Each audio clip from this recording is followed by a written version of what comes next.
Maayong gabi mga ka-idol. So for today's video mga ka-idol, sa kadugayan sa panahon mga ka-idol nga nagpuyo mi dinhi sa balay, karon ra gyud mi natingala mga ka-idol ba kay naay kalit mitungha mga ka-idol nga wa na mo hibal-i kung asa gikan mga ka-idol. Wa na mo hibal-i kay sarado among bintana, sarado among pultahan, pero kalit lang siya mitungha mga ka-idol. Mao kini ang kwaknit mga ka-idol, ipakita sa kamera. Mao kana mga ka-idol, bisag unsaon nimo paglihok mga ka-idol, di gyud na maghawa diha mga ka-idol. Unsa groy buit pasabot anak mga ka-idol. Mao ni siya mga ka-idol. Oh, sa kadugayan gyud sa panahon mga ka-idol, karon pa gyud ni magpakita ni mga ka-idol. Karon pud mi gianhi ani mga ka-idol.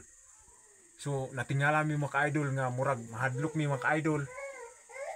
Kung bisag pasig unsa ni nga wala mga ka-idol, wa mi kabalo kung unsa ni mga ka-idol.